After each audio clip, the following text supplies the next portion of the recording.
बिस्मिल्लाहिर्रहमानिर्रहीम। शुरू अल्लाह के नाम से जो बड़ा मेहरबान नहायत रहम करने वाला है। बेटा आज हम लोग हमारी क्लास नंबर 2 है। पहली क्लास हमने जो है ना वो कर ली है। एटम के जो बुनियादी ज़र्रात हैं उनके बारे में वो आप लोग वजाहत के साथ देख सकते हैं। आज क्लास नंबर 2 में हम लोग छोटा सा टॉपिक देखेंगे, ये प्लम पुडिंग थ्योरी क्या होती है। ये प्लम पुडिंग बेटा जो थ्योरी है ये जे थॉमसन ने पेश की है 1904 में।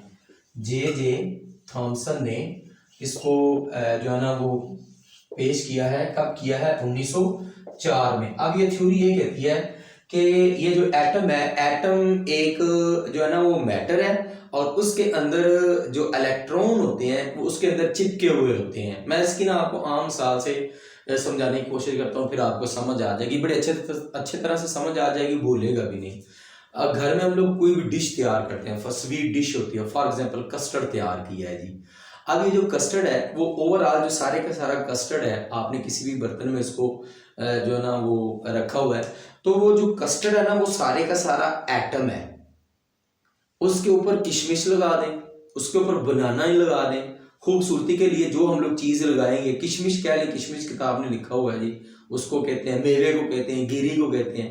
तो जब वो लगा देंगे, वो जो हम लोग ऊपर से लगाएंगे वो नेगेटिव पार्टिकल्स होंगे। बात की समझ आ रही है ना? तो यहाँ पे मैं इसकी डायग्राम बना रहा हूँ, आप इस डायग्राम को देखेंगे। किताब में डायग्राम नहीं बनी हुई तो ये किताब के हालात ऐसे ही हैं, लेकिन आप लोग इस डायग्राम को देख के जो है ना इसको याद करेंगे।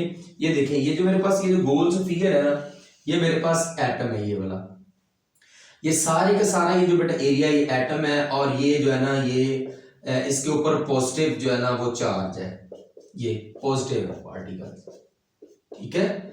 तो ये सारे का सारा बेटा ये पॉजिटिव स्फीयर है, ठीक है। और यहाँ पे इसके अंदर मैं ये कह सकता हूँ दिस इज अ कस्टर्ड, ये कस्टर्ड है या कोई और भी स्वीट आप जो है ना वो तैयार किया देखी है। तो यहाँ पे कहीं कहीं पे ये किशमिश लगी हुई है। किशमिश मीन्स कि ये जो नेगेटिव पार्टिकल हैं इसके अंदर यहाँ पे चिपके हुए, ये तो ये बेटा प्लम पुडिंग थ्योरी है। इसकी तारीफ आप लोग करेंगे, ये 2 नंबर की तारीफ आपके पेपर में आती है।